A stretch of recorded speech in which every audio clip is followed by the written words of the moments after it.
il a encore du mal à y croire et pourtant.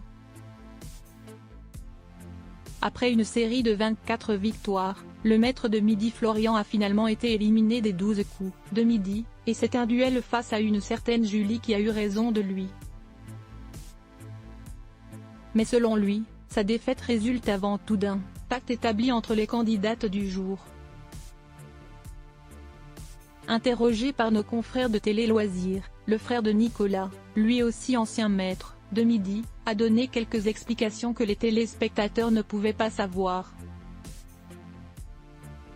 Ce mardi 7 mars 2023, elles n'étaient plus que deux candidates face à Florian, maître de midi. Et la solidarité féminine a fini par avoir gain de cause.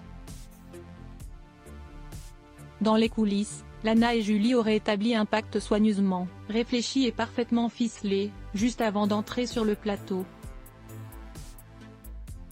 L'émission qu'on tournait était celle du 8 mars et donc de la journée de lutte pour les droits de la femme. Les filles se sont dit que ce serait bien que l'une d'elles puisse représenter les femmes, en tant que maître de midi pour cette journée importante, a commencé par expliquer Florian. Ainsi, les deux femmes avaient prévu de ne pas se tirer dans les pattes et d'éliminer les garçons à la moindre occasion. Elles s'étaient dit qu'elles ne se défieraient pas entre elles.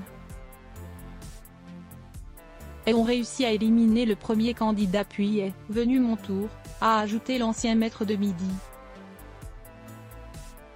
Mais contrairement aux apparences, Florian n'est pas rancunier, et n'éprouve aucun ressentiment envers Julie.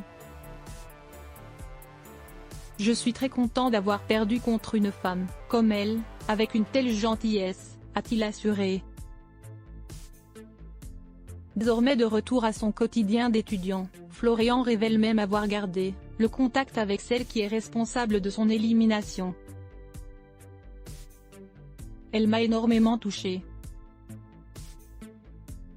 Son métier d'éducatrice d'enfants sourds se relie un peu à ce que je fais quand je fais des visites aux personnes sourdes et aveugles, a-t-il expliqué en conclusion. Pour rappel, quand il ne va pas en cours, Florian gagne un peu sa vie en occupant le poste de guide dans un musée.